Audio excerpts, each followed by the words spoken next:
এই ভাই অ্যাকশন হইব তো ভাই আমার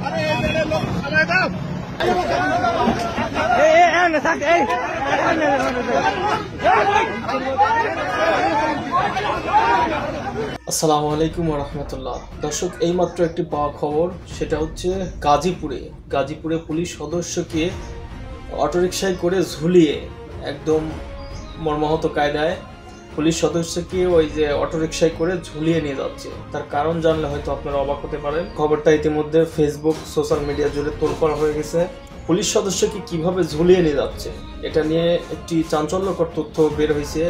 এখন কেউ দাবি করছে যে পুলিশ সদস্যটি আওয়ামী লীগের হতে পারে, আওয়ামী লীগের কোটার মাধ্যমে তিনি পুলিশ সদস্যে যুক্ত হয়েছে, এবং কেউ দাবি করছে যে হয়তো এই অটোরিকশা চালক কোনো একটি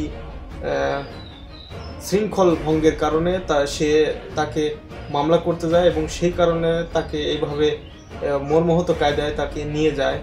পরবর্তীতে কি হয় সেটা জানলে আপনি অবাক হবেন, এবং আমি আশা করছি এই সম্পূর্ণ বিস্তারিত দেখলে আপনারা সবাই ভালোভাবে বুঝতে পারবেন এর আসল রহস্য।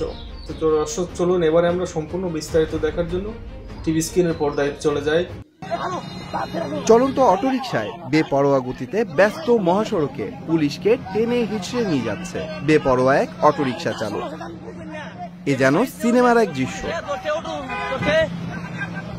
দিনে দুপুরে ফিল্মি কায়দায় এমনই রোমহর্ষক ঘটনা ঘটেছে ঢাকা ময়মনসিংহ মহাসড়কে।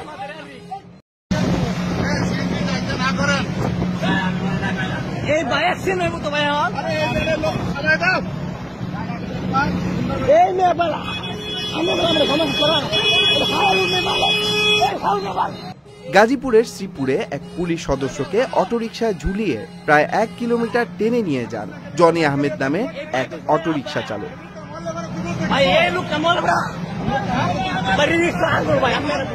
ঘটনাটি চলাকালে ভিডিও ধারণ করেন অটোরিকশায় থাকা এক যাত্রী।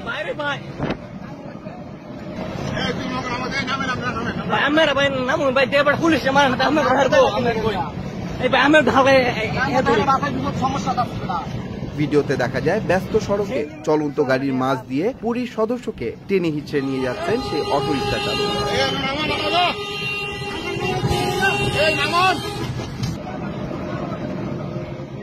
বারবার অটোরিকশাটি থামানোর অনুরোধ করার পরও থামানো যায়নি সেই চালককে।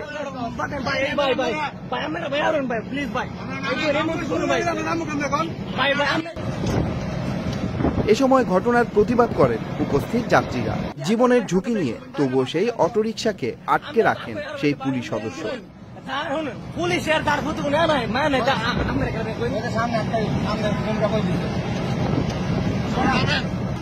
এ অবস্থায় 1 কিলোমিটার যাওয়ার পর একটি জ্যামে আটকে গেলে অটোরিকশাটি স্থানীয় জনতা এবং পুলিশ সদস্য মিলে আটকে ফেলেন।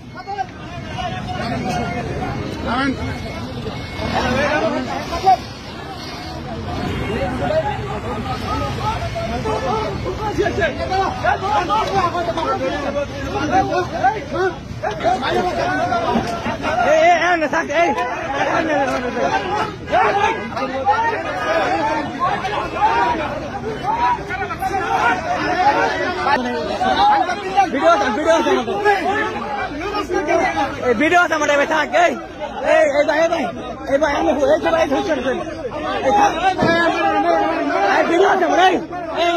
আরে ভিডিও আছে আমার সমস্যা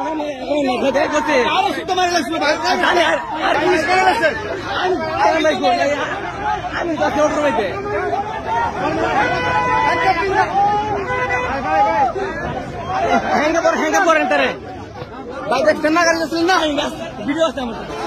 লুৎফুজ্জামান বাবরকে মনে পড়ে বাংলাদেশ।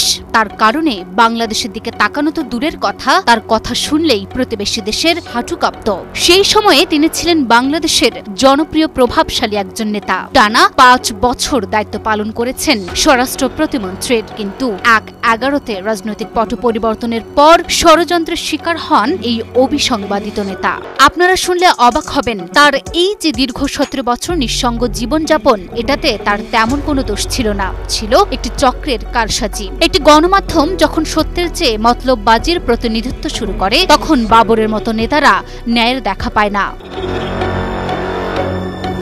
রাজনৈতিক পট পরিবর্তনের পর লুৎফুজ্জামান বাবরের রাজনৈতিক ক্যারিয়ারে আসে বড় ধাক্কা। তৎকালীন মঈনুদ্দিন ফখরুদ্দিনের সরকার প্রথম আলো এবং ডেইলি স্টার নিয়ন্ত্রিত ছিল।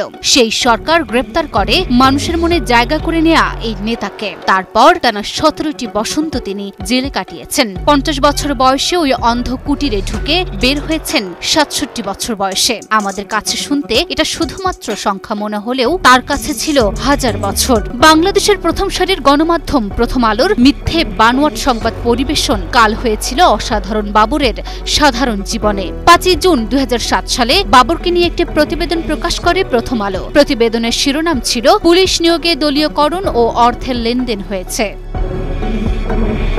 সেই প্রতিবেদনে বলা হয়, জিজ্ঞাসাবাদে বাবর বলেছে পুলিশে নিয়োগে 80% নিয়োগ পেয়েছে টাকার বিনিময়ে, বাকিরা বিএনপি দলীয় লোক। ম্যাডাম তারেকের কথা বেশি শুনতেন।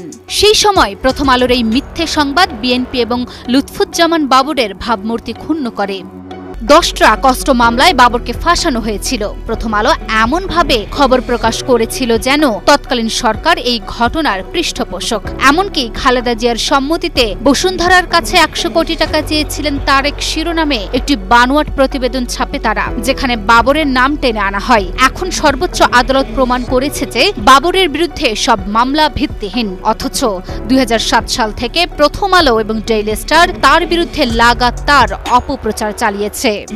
প্রথম আলো কেবল তার বিরুদ্ধে সাধারণ অপপ্রচারেই থেমে থাকেনি, বরং 21 আগস্ট গ্রেনেড হামলা মামলায় ভুয়া নাটক সাজিয়ে বিএনপিকে দায়ী করার চেষ্টা করেছিল। এসব কাল্পনিক রিপোর্টের প্রেক্ষিতেই লুৎফুজ্জামান বাবরকে ফাঁসানো হয়। সর্বোচ্চ আদালত 21 আগস্ট মামলার রায়ে বাবরকে খালাস দিয়েছে। চূড়ান্ত রায়ে বলা হয়েছে যে মামলায় যে অভিযোগ করা হয়েছে সেই অভিযোগ কাল্পনিক এবং ভিত্তিহীন। সম্প্রতি বাবর মুক্তি পেয়ে এই বক্তব্যকে ডাহা মিথ্যাচার বলে অভিহিত করেছেন।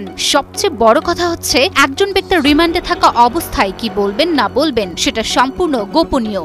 এই গোপনীয় তথ্য গণমাধ্যমে প্রকাশ করা শুধু অনৈতিক নয়, আইনের দৃষ্টিতে দণ্ডনীয় অপরাধ। কিন্তু প্রথম আলো এই দণ্ডনীয় অপরাধের কাজ করেছে। পরবর্তীতে যাচাই বাছাই করে দেখা গেছে যে এই ধরনের কোনো ঘটনাই ঘটেনি।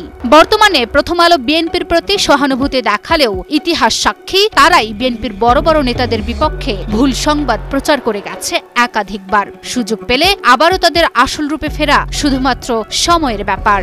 প্রথম আলোর দুর্নীতি আর দখলের যেসব কাহিনী প্রকাশিত হয়েছে তা একসময় অবিশ্বাস্য মনে হলেও সেসব এখন সত্য বলে সবাই মানছেন। তারা নিজেদের নিরপেক্ষ হিসেবে উপস্থাপন করতে চাইলেও প্রকৃতপক্ষে তারা কখনোই গণতন্ত্রের পক্ষের শক্তি ছিল না বলে দাবি করেন সাধারণ জনতা। দর্শক, এতক্ষণ আপনারা দেখছিলেন এই মুহূর্তে আমাদের হাতে থাকা আজকের সবচাইতে আলোচিত, সমালোচিত এবং সর্বশেষ কিছু আপডেট সংবাদ। দর্শক, আমরা প্রতিনিয়ত সময়ের সাথে আপডেট থেকে প্রতিনিয়ত আপডেট খবরাখবর, বাংলাদেশের সমস্ত খবরাখবর আমরা আপনাদেরকে দিয়ে থাকি। এর সাথে আমি আপনাদেরকে একটি মাত্র রিকোয়েস্ট করব যে প্রতিনিয়ত আপডেট সংবাদগুলো জানতে, দেখতে বা ভালোভাবে পর্যবেক্ষণ করতে সবসময় আমাদের এই চ্যানেলটি সাবস্ক্রাইব করে আমাদের সাথেই থাকবেন।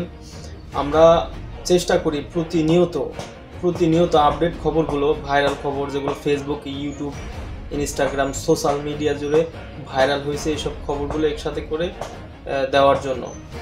তো দর্শক, পরিশেষে আপনি যে ঘটনাটা দেখলেন, যে পুলিশ সদস্যের যে অবস্থাটা দেখলেন, এ সম্পর্কে আপনার কোনো মতামত থাকলে আপনি আমাদের এই কমেন্ট বক্সে কমেন্ট করতে পারেন, অথবা আপনি যুক্ত হতে পারেন আমাদের ফেসবুক পেজে। সে সাথে পরবর্তী আপডেট আলোচনা বা আপডেট খবর দেখার আমন্ত্রণ জানিয়ে আজকের মতো সবাই ভালো থাকবেন, সুস্থ থাকবেন। আল্লাহ হাফেজ।